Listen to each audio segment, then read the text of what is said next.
한 미국에서 태어난 뭐 사실상 미국 사람이죠. 텍사스 오스틴에서 태어나서 지금 프린스턴 대학을 다니는 또 하버드 대학에도 들어간 하버드 대학을 다니네요. 동시에 두 학교를 합격했네요. 굉장한 젊은입니다. 한국계 미국 교포 한 분이 뭐 이분은 교포라고 하긴 그랬네. 미국 시민권자겠네. 미국에서 태어났으니까. 최민우 씨인데요. 이분은 지난 4월에 그 아베가 방문했을 때 미국에서 극찬이 받고 좋은 대접을 받을 때 아베한테 위안부 문제에 대해서 어떻게 생각하냐고 젊은 학생이 뛰쳐나가서 질문을 했어요. 근데 이번에 이제 도널드 트럼프가 한국이 무임승차한다 이래가 곳곳에서 떠들고 있습니다. 근데 이런 부분이 정말 미국의 여론에 안 좋게 작용하는 식으로 해서 미국 주류 백인 사회를 뒤흔들고 있는 부분도 사실입니다. 근데 이 학생이 가가지고 처음에 질문을 하겠다니까 질문자에서 배제된 모양이에요. 중도 성향의 정치단체에서 주최해서 아마 트럼프 불러가지고 이 토론회를 했던 모양인데, 그러니까 무조건 이 트럼프가 연설을 할 때 앞으로 뛰쳐나가 손을 들고 질문을 한 겁니다. 그래서 트럼프가 한국이 안보 부담을 위해서 내는 돈은 푼돈이다. 피넛, 땅콩 같은 돈이다. 라고 이야기를 했는데, 이 부분에 대해서 학생이 한국은 결코 부담하지 않는 게 아니고 푼돈을 부담하는 게 아니고 많이 내고 있다. 당신이 사실과 다른 이야기를 하고 있다. 그래서 9,800억을 내고 있다라고 이야기를 했습니다. 매년. 그러니까 트럼프가 당신 한국 사람이냐? 이렇게 물으니까 이 사람은 아니다 했어요. 텍사스 주에서 태어나서 콜로라도 주에서 성장했다라고 이야기했습니다. 한국 사람이 아니죠. 미국 사람이죠. 생긴 것은 한국이고 부모는 한국 사람인지 몰라도요. 그러면서 이 트럼프가 우리가 부담하는 비용에 비하면 한국이 내는 것은 여전히 푼돈에 불과하다. 그리고 한국은 부자 나라다. 이렇게 하니까 이 학생이 아주 제대로 못을 박았습니다. 그러니까 한국은 많이 내고 있고 그 사실을 왜곡하지 말라고 이렇게 해서 이제 뭐 주변에서 말려서 아마 질문이 끝났을 건데요. 이 학생은 그야말로 미국 사람인데 그래도 이 조국이었던 한국을 생각을 해서 중간 시험 기간인데 시험 공부도 안 하고 이 트럼프한테 가서 이런 말을 했다. 그럼 흔히 또 한국의 좌파 진영에 가까운 사람 아닌가 이렇게 생각할 수도 있을 겁니다. 근데 이 학생은요, 지금 하버드 대학에서 북한 인권 학생 모임 이런 데도 적극적으로 참가해서 활동을 하고 있는 아주 자랑스러운 친구입니다.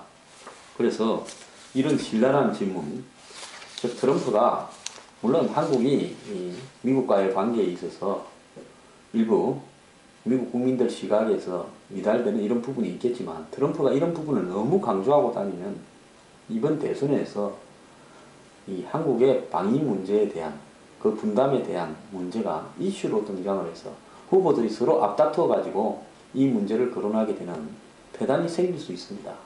그리고 한국에 대한 인식이 굉장히 나빠질 수가 있겠죠. 이런 부분에 제대로 제동을 두는 역할을 했다고 생각합니다. 아주 자랑스러운 젊은입니다.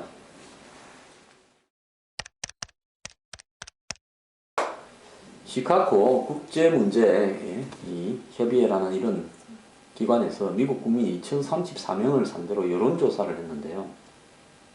83%가 한국과의 관계가 중요하다. 62%는 한국이 국제문제에 강력한 리더십을 행사하는 걸 지지한다. 이랬는데 북한이 한국을 침범할 경우 미군을 투입해야 되느냐 이렇게 물습니다. 오늘 이게 중요한 겁니다. 47%가 찬성, 49%가 반대했다는 겁니다. 반대가 2%가 높아요. 그런데 이 찬성 47%도 74년부터 매번 이런 조사를 해왔는데 그래도 가장 높았다는 겁니다. 한국에 군인을 투입해야 된다는 거예요. 그래서 우리가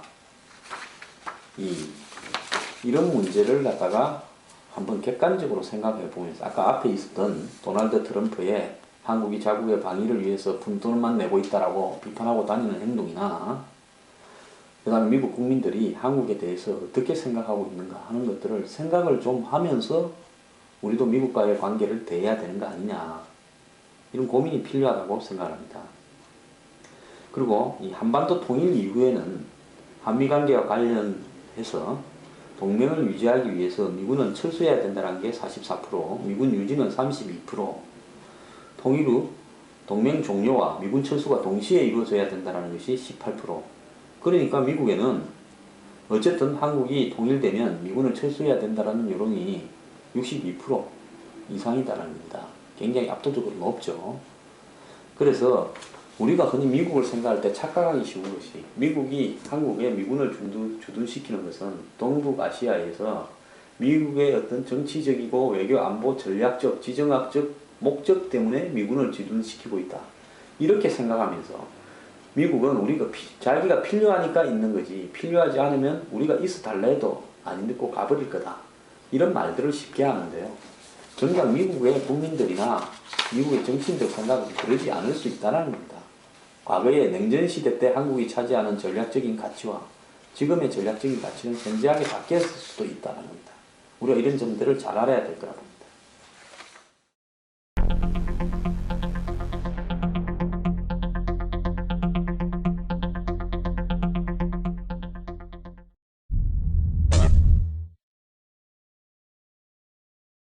이번에 노벨 경제학상은 좀 독특한 사람이 받았습니다.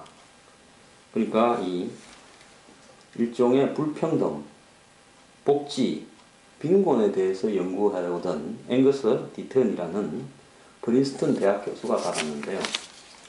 이분은 일정한 정도의 불평등은 그 사회의 경제가 성장하고 기업가 정신이 생기고 또 잘 살아봐야 되겠다라는 욕구를 정진시키는 데 도움이 된다, 이런 이야기를 해서 불평등도 필요하다 라고 이제 보도하는 사람들이 많습니다.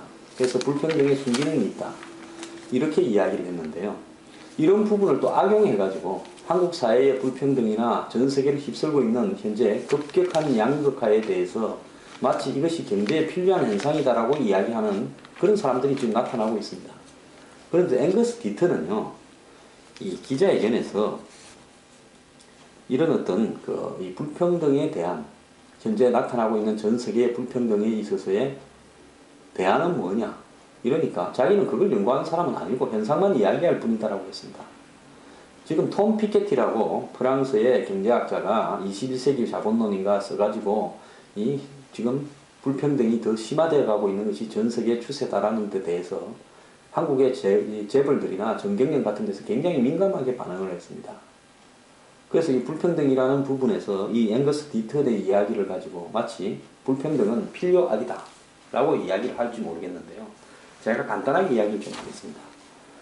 사회가 처음에 이렇게 저성장 국가, 저개발 국가가 성장을 할 때는 불평등이 굉장히 많은 단계죠. 여기에서 그 불평등이 경제 성장에 굉장히 도움이 됩니다. 저임금을 제공하고요. 또 자본이 있는 사람한테 그때는 소수한테 한정되어 있으니까 그 한정된 자금을 가지고, 예를 들어 한국 같으면 포철을 만든다라든지 뭐 삼성을 만들었다, 현대를 만들었다, 그래서 고속도로를 닦는다, 이러면서 그 불평등이 자본을 효율적으로 쓸 수 있는 부분과 또 나도 잘 살아야 되겠다, 잘 살아보자, 새마을운동, 이러면서 이 창업하고 또 이 직업을 구하려고 하고 그 소득을 증진시키려고 하는 이런 노력에 한마디로 당근 역할을 합니다. 인센티브가 되는 거죠. 그런데 모든 나라가 그 불평등을 다 유지하면서 선진국까지 오지 못하는 겁니다. 어떤 나라는 한마디로 저개발국에서 불평등이 경제를 조금 성장시키다가 멈춰버릴 수가 있습니다. 저는 중국이 지금 3,000불을 넘지 못하고 멈출 거라고 보고 있습니다. 왜? 불평등이 긍정적으로 작용하는 상황이 지속되려 하면 사회 시스템이 경제 성장에 맞게 투명화되어야 되는데 중국의 사회 시스템은 갈수록 더 개판이고 부패화되어 가고 있습니다. 투명한 게 아무것도 없어요. 자, 한국은 이 불평등을 딛고 80년대까지 고도 성장을 했지만 90년대부터 정체했고요. 실제로 지금은 완전 정체한 경제사회가 되어서 2만 불을 넘어서지 못하고 있습니다. 2만 불대에 지금 9년째 있지 않습니까? 자, 그런데 한국은 불평등이 줄어들다가 요즘 더욱더 심화되는 단계에 있습니다. 미국은 5만 불대에 가서 선진국이 이미 되었는데 된 지 오래됐죠.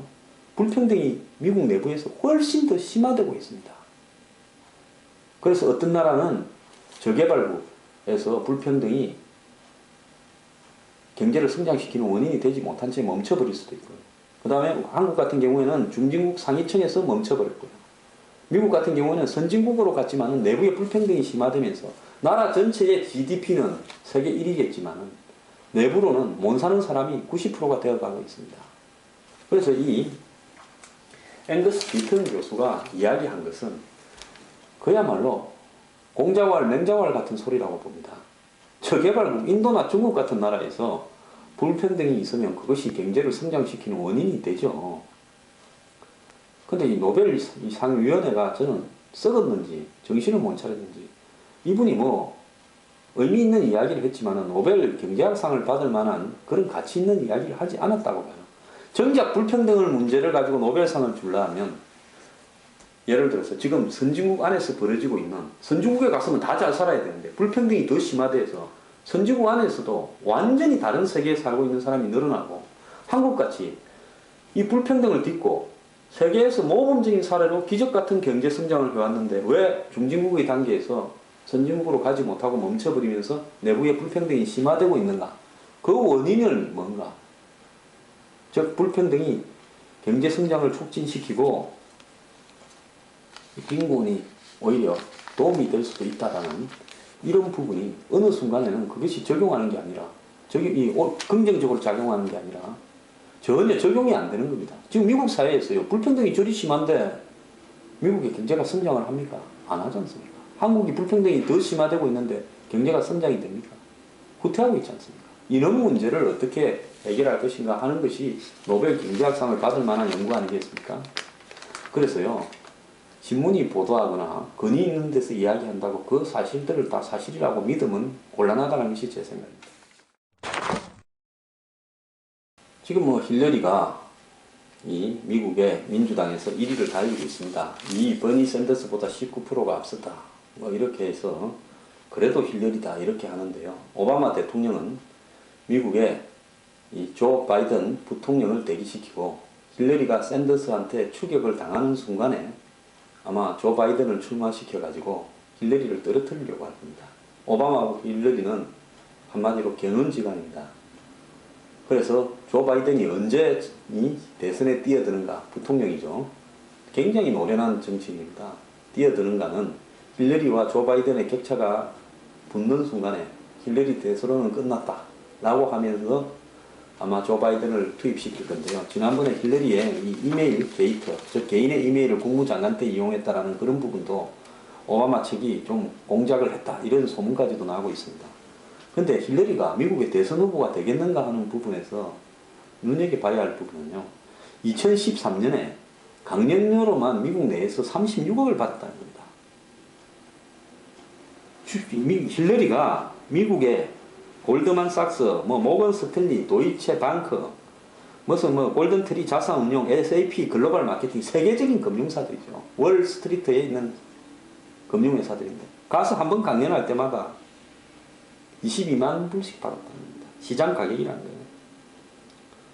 2014년 강연으로 이렇게 신고를 했는데 2013년에도 이렇게 받았다는 겁니다. 그러니까 14년 동안 3, 40억씩을 강연료로 벌었다는데 가서 1시간쯤 강의하고 22만 불이면 얼마입니까? 돈만 2억 5천만 원쯤 되지 않습니까? 이게 정상이에요. 그 남편 클린턴도요. 물러나고 나서 해고록 쓰고 전 세계 강연 다니면서 한 번 할 때마다 몇백만 불 받은 데도 있습니다. 이 부부가요. 겉으로는 사회계획적이면서 하고 다니는 행색은요. 한마디로 쫄부들 짓을 하고 다닙니다. 전 세계 돈 많은 그 다음에 금융자본가들 월가 이런 데서 강연하고 돈 받고 그래서 미국 사회에서 힐러리 같은 경우에 이번에 따놓은 당상임에도 불구하고 노동자들이 자발적으로 푼돈 모은 티끌 모아 태산인 버니 샌더스 같은 사람을 힐러리하고 비슷한 모금액을 하고 있는 겁니다. 그건 진짜 푼돈이에요. 5만원 10만원씩 모은 겁니다. 그래서 이 미국에서도 이런 가식적인 정치에 대한 염증이 확산되고 있는 걸 의미합니다.